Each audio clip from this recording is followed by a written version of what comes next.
Now, I've been doing a lot of research and studying behind why this beautiful surah, Surah Al-Waqi'ah, why does it work? And you guys know me, when someone says things like, well, actually, when the Quran says istighfar will help you attract more money and more children, I love to go and see why did Allah say that? How does the quantum physics behind that work? How does it even work? And I realized specifically this surah, there is so many hidden gems within the surah behind why the surah is the one that helps you attract wealth and destroy poverty. For those of you that say that that hadith is weak, regardless if it's weak or not, when I go and I study it, I'm realizing like, bro, like this is truly the reality. Because I've done a lot of studying behind how to attract wealth. So I know those things. So when I'm studying this, I'm like, there's too many connections, bro. Too many connections.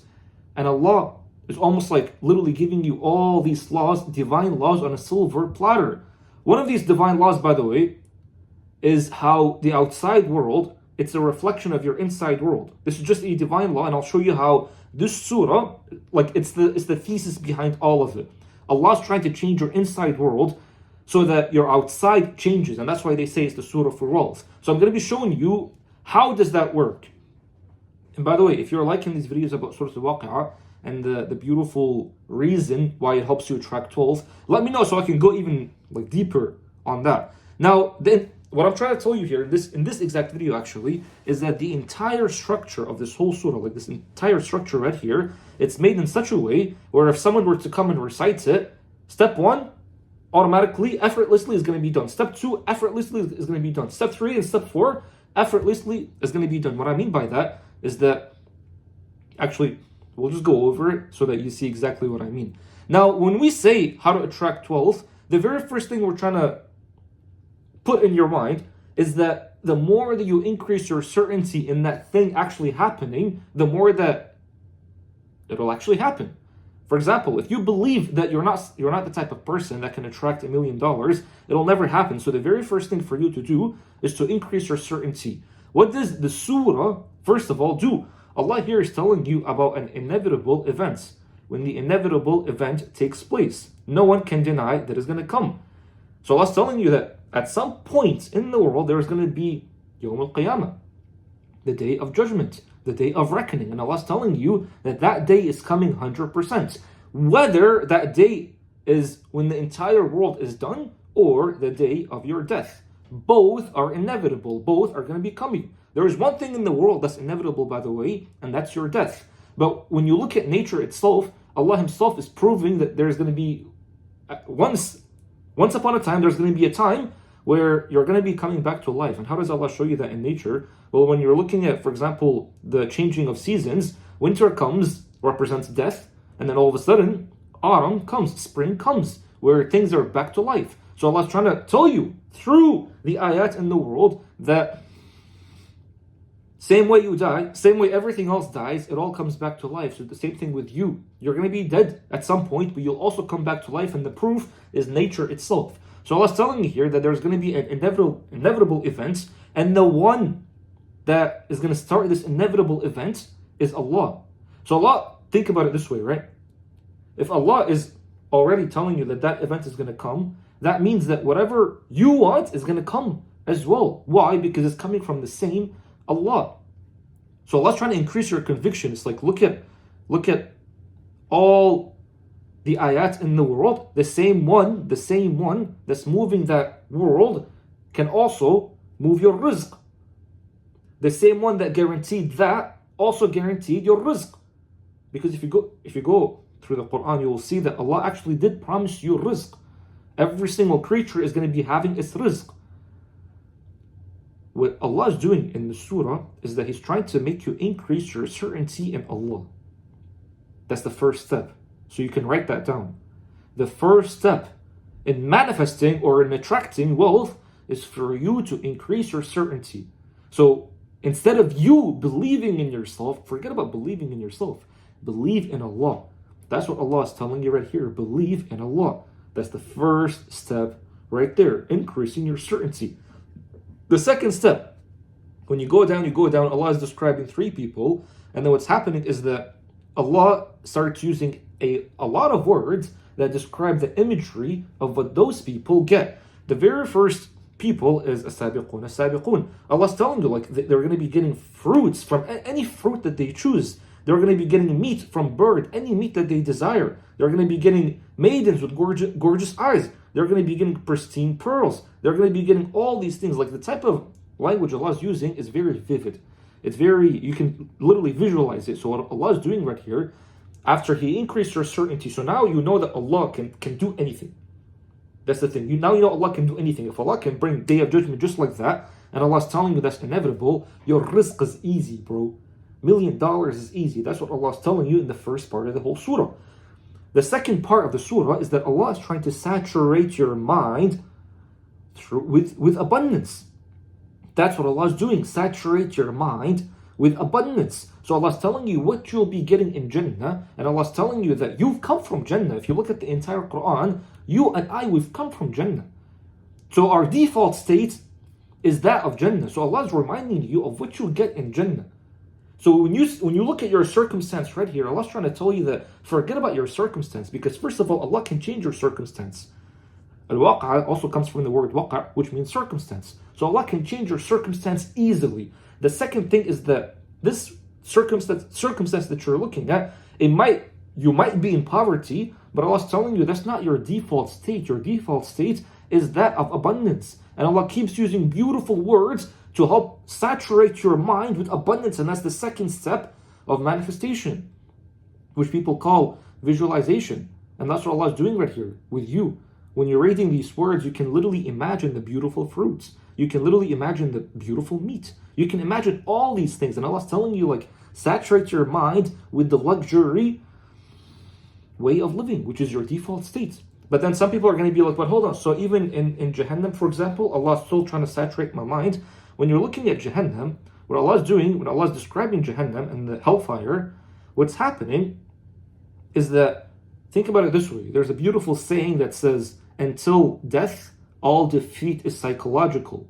Which means that right now, if you're looking at your circumstance, and it's a very horrible circumstance, you're living in poverty, Allah's telling you, you're not living in hellfire.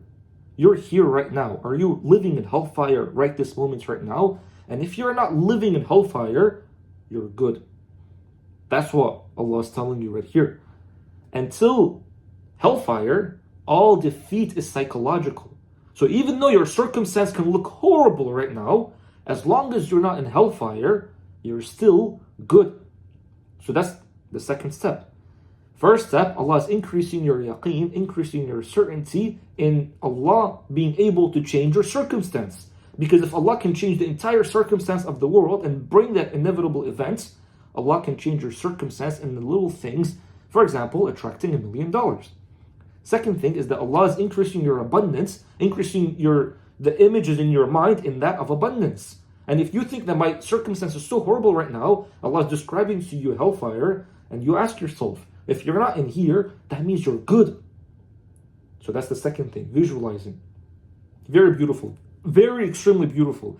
The third thing right here, so this is all hellfire. The third thing right here, Allah's telling you, أَفَرَأَيْتُمْ مَا تُمْنُونَ, have you considered what you ejaculate? Are you the ones who are creating the child, or is it Allah?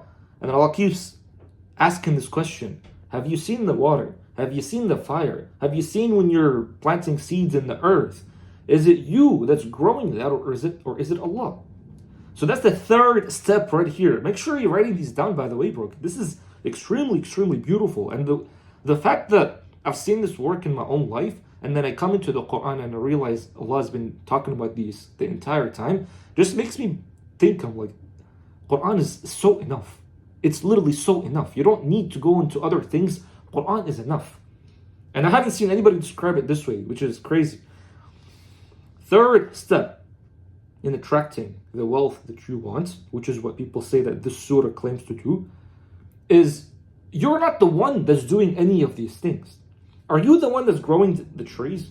Are you the one that's making the child? Are you the one that's bringing this water? Are you the one that even made that fire? It wasn't you. So if you're not the one that made these great things in life, what makes you think that the small things you're going to have to go and do it yourself? Allah's telling you that your rizq, You don't have to go and do it yourself. Allah Himself is going to be doing it for you because Allah's been doing it for you for the great things. Crazy, right? Third step is to remove the ego out of the way. Remove also your attachment from the world. Because if you're too attached to the things, you're not even the one that got that thing. So why are you so attached to it? Allah can give it to you and Allah can take it away from you. But Allah can also give it to you once again, just as fast as He took it away from you. So Allah is doing all of it, which is very beautiful. So that means, third step, remove the ego out of the way. Detach from the dunya. Detach from the dunya, because Allah Himself can literally bring you anything that you want. And that's step number 3. But then, after step number 3, keeps going. Allah keeps describing, look at all these beautiful things. It's not you that's been doing it. And then Allah seals it by saying, فَسَبِّحْ بِاسْمِ رَبِّكَ الْعَظِيمِ. So that's the fourth and the final step. So let's recap. Increasing your certainty in Allah. Second step is saturating your mind with abundance and knowing that even though your circumstance can look horrible, as long as you're not in the hellfire, you're good. And the third thing is to realize that it was never you that brought any of these things. It was always Allah. But if you think, by the way, if you think that it was you that brought these things, that's when you lose it instantly. Anybody who starts attaching the ego into whatever things that they got, they'll start losing it instantly. So by the way, you think that those rich people, they're good. They're not good, because the moment that they attach, thinking that they're the ones that brought this wealth, that's when that same wealth starts destroying them. So be careful of that. That's the third thing. Remove the ego out of it and remove your attachment from it. The fourth thing, now that you've gone through step 1, step 2, step 3, the fourth thing is to keep attaching yourself to the source. How do you attach yourself to the source? By glorifying the source and understanding that this source is greater than anything in front of my eyes. Because anything in front of my eyes is only just an ayah that goes back to the source, and if it wasn't for the source, that thing wouldn't have been even alive. Which is crazy. Allah is saying, فَسَبِّحْ بِاسْمِ رَبِّكَ الْعَظِيمِ. So let's relate this back to something tangible. Let's just say you want $1 million. The first thing, let's just say you don't have $1 million right now and you want that. Just an example, by the way. For those of you that say you always talk about money, it's just an example. Replace $1 million with anything else that you want. First thing that you do, increase your certainty in knowing that Allah can bring you $1 million. The fact that Allah will be bringing the Day of Judgment, $1 million is nothing compared to the Day of Judgment. Second thing is now saturate your mind with the $1 million. Saturate your mind with the beauty of Jannah. Because if you're saturating your mind with Jannah, $1 million is right here, Jannah is all the way at the top. Think about it like this is the $1 million, Jannah is all the way like this. Huge. So now, you know how they say shoot for the moon. If you don't land in the moon, you'll land in the stars at least. That's what we're doing. You're saturating your mind with something way greater than $1 million. And if you're so in debt right now, it doesn't matter because you're not in hellfire, so you're good. Third thing is now to understand that if this $1 million comes to you, even though it's so small, if it comes to you, it's not even you that brought it. It was always Allah. And you're not even the one that has to go and get it. It's always going to be Allah. Always. Even if you look at someone rich, Allah's the one that gave them that wealth. So detach yourself from thinking that you're going to have to be the one that goes and gets it. Don't worry. You're not going to be the one that goes and gets it. All you got to do is just do step number 1, do step number 2, and now keep it in your heart, know in your heart that you're not the one that's going to be going and getting it. And the same way that Allah is able to give you the water, Allah is going to be able to give you the $1 million way more easily, because that's how easy it is. Allah is telling you just the fact that you have water is a great thing. So now $1 million is nothing. And by the way Allah is going to be giving it to you is through inspiration. The same way that you got the water, you got the fire, you got the food that you have in front of you, Allah is going to be giving you the $1 million the same way, which is easily, if you believe it so. Fourth thing is now, attach yourself to the Azim. Say Subhana Rabbi al-Azim in a way that makes everything else in front of your eyes little. And the only thing that's great in your eyes now is Allah. And you walk through the world with that mindset in mind, that the only great being in the world is just Allah and nothing else. Nothing else except Allah. So much so to the point that $1 million is not even this. It's like way smaller than that. And Allah is way greater than that. And you walk through the world with that mindset. That's why Surah Al-Waqi'ah can help you attract rizq. That's why Surah Al-Waqi'ah can help you destroy poverty. Now I usually get questions of people, they're like, is it okay if I just listen to it? Is it okay if I just read it? Am I supposed to read it at this time or that time? But what if I... Remember the whole story of when Allah commanded the Jews or Bani Israel to slaughter a yellow cow or a cow? And then they started asking so many questions. They were like, is it supposed to be yellow? Are we supposed to be doing this? What time are we supposed to be doing it? Blah, blah, blah, blah, blah, blah. So many questions, right? If you're going to start asking me so many questions right now, you're literally doing the same thing that Allah told you not to do. I've given you right now something way greater than gold. Go and apply it. Go and internalize it. So don't be asking me things like, how am I supposed to internalize it? When am I supposed to recite it? Is it okay if I... Bro. Do you know what I mean? I feel like us Muslims, we've gotten to such a point where we just love... You're wasting time. We love wasting time in such a way where we just keep asking silly questions. You think it's not silly. It really is silly.